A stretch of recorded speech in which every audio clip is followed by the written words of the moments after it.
While the community is saying Wizards Fireside chat answered nothing, if you read between the lines of the corporate speak, it confirmed many of my points in previous videos. We really could predict a lot by understanding Wizards' business intentions, and we're going to compare Wizards Fireside chat comments on pace of releases, overprinting cards, and the Magic 30th sale against my previous videos, and it starts right now.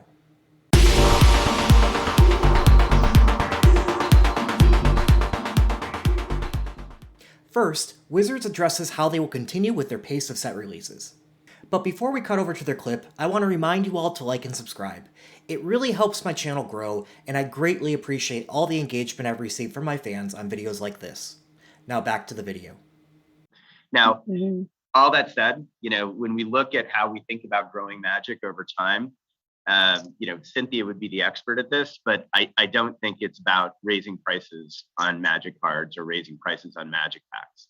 At the end of the day, it's about growing our player base, and it's about leaning into our segmentation strategy and adding products that our players want and have a lot of play value and collector's value. And I think Cynthia and the team have been doing a very adept job at that. Certainly we have some of the best experts in the company driving that for us. Great, and that's actually a good segue to my question for Cynthia, which is, if it isn't price, are you releasing then more product each year? Could you sort of go through pillars of growth for Magic, and if you can briefly address D&D, but then we'll get back to D&D in a bit. But if you could just sort of go through kind of those pillars of growth as you see for Magic. And I'm sorry, some of this could be a bit of a repeat of what you said early, Cynthia.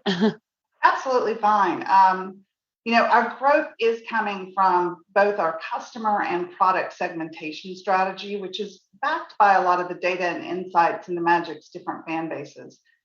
We have innovated and experimented more in the last 4 years than we did in the prior 26. And as a result, we're serving more player segments than ever before. And so there's been a shift in how many SKUs we release in a year. So for example, we've been on a cadence of 6 tentpole releases a year for over 3 years now.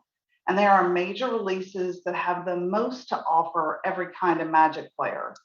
With each of those tentpole releases, we have expanded the number of booster product types to meet player preferences, including adding set boosters and collector boosters.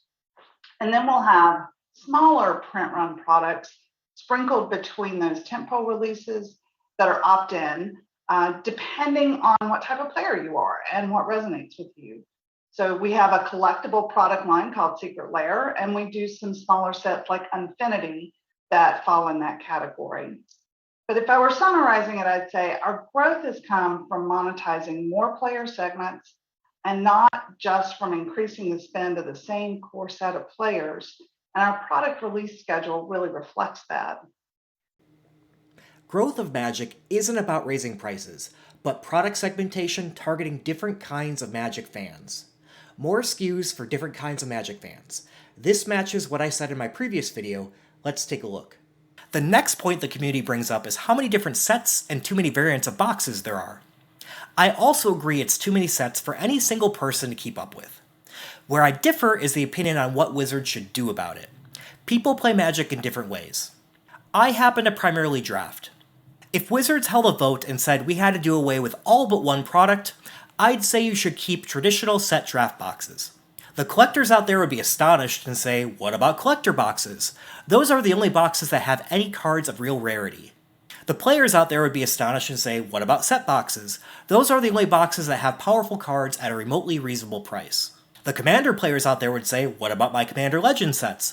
Those give me the staples I need for Commander. The Modern and Pauper players would say, what about my Double Masters sets? These give me the staples for those formats.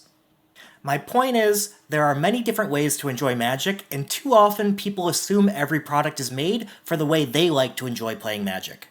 It's like opening a box of Dominaria United Jumpstart for the cards. The product wasn't made to be filled with bombs. It was made for limited players who want to play, but not spend time drafting or building a sealed deck. They get to open 2 packs, smash them together, and get straight to playing a new surprise deck they haven't played a million times over. If limited formats have too many bombs, it isn't fun. If you're facing a player who opened Dream Trawler from Theros Beyond Death, you know what I mean. You basically need to concede on the spot. When people hear this product isn't for you, they take it the wrong way. It's about whether the product was designed to be enjoyed the way you like to play Magic or the way someone else likes to. Secondly, Wizards respond to the accusation that they're printing too many cards. There has been this claim that you're printing too many cards. What is your one sentence answer to that, or maybe two sentences, whatever you prefer? I'm going to go a little more than two sentences. Yeah, I would love that. Most of our Magic releases and our SKUs are print to demand. And this means that we print and reprint products in a set to support players and customers who want to buy it, usually to play with it. And after an initial sell-in period prior to the launch of a set, all reorders after that set reflect real demand. And our average post-launch sales quantities for our tentpole premier sets remains unchanged in 2022 compared to 2021. In aggregate, there is no evidence that Magic is overprinted. And the sentiment of Magic needs to cut print runs to support prices, that's a misunderstanding of our business and our customers. If our prices for a print to demand product rise significantly soon after launch, well, that simply means that we're not adequately meeting customer demand, and we are making millions of players unhappy at their lack of ability to acquire the cards they want to play. What I think we saw in 2022 was a result of the 2020 to 2021 everything bubble, which definitely included TCGs. People had so much extra money from stimulus, crypto, and a bull market run that some of that money got funneled into speculating into Magic boxes. Then, in 2022, the air started leaking out of the bubble, and Wizards reacted too slowly. All retailers had excess inventory in 2022, and Wizards was the same. Their single print runs were too high for the demand, and they needed to fire sell all of them on Amazon, screwing over the LGSs. Now, I still believe they will continue to print to demand, keeping their first print run lower, and doing second and third print runs for popular sets like they did with Warhammer 40k. I don't think they'll continue to regularly do dumps of product at nearly half retail price at Amazon, because that would mean the death of LGSs, and they rely on that to keep the community interest. Here's what I said about print runs previously. Magic Arena is cannibalizing paper Magic. It makes more sense to acquire standard decks more cheaply and where they'll get more convenient play on Arena. Does that mean the death of paper Magic? No. Again, different people enjoy Magic in different ways. Some prefer online, some prefer paper, and many prefer a game that can be enjoyed in both formats. Magic is fairly unique as a game that offers both online and in-person formats and will attract more players to Magic as a whole. Wizards knows this, and it will hurt Magic if they give up printing cards. Now, that doesn't mean they should print cards like online Magic doesn't exist. That's a big part of why the stock is down. They printed far more boxes than they can sell. To be clear, I don't mean they should reduce the product offering, which we already covered. I mean the number of boxes they are printing of each offering. The lack of Wizards admitting they did accidentally and even understandably overprint in 2022, not predicting the downturn, does give me some worry that they're fine killing LGSs in search of higher margins, but I'm not yet convinced they'll go that far. Lastly, Wizards answers why their Magic 30th Anniversary Edition release ended after only about 35 minutes of being on sale. And sometimes we step back and we listen to customer feedback, like we did on our recent 30th Anniversary Edition, where we scaled back the expected supply to assure a great collector experience. Now, that decision might not have been great for us in the short term financially, but it was definitely the right call for the long-term health of the brand, and it's good for our fans. Now, we do understand that some players focus on the collectible trading aspects of our product, and we are always thrilled to see players enjoying and valuing our product for years after the initial release. That means they artificially ended the sale early to ensure limited supply and for the prices to be higher on the secondary market. They limited their short-term profits to inflate prices on the secondary market, so similar reserved list reprints have higher value as chase cards in the future. Does this sound familiar? Magic 30th Anniversary Edition is their experiment into pushing the limits of the reserved list and seeing if they can tap into the collectability of the reserved list. To do that, they will not make these packs ultra available. They must create at least the perception of scarcity to be successful. I'll take that a step further. They must artificially limit the supply such that the secondary market can flip these packs at a profit to be successful. If their first break of the reserve list has everyone selling these packs for less than they bought them for, perception of demand and scarcity of any future reserved list reprints will be questioned.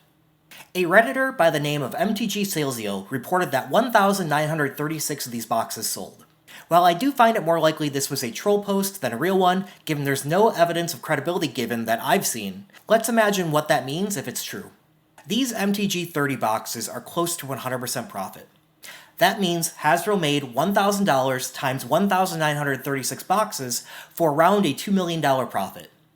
Do you think a $2 million profit is worth all the negativity from players about this price point and from collectors about breaking the reserve list for a company valued at $8.74 billion?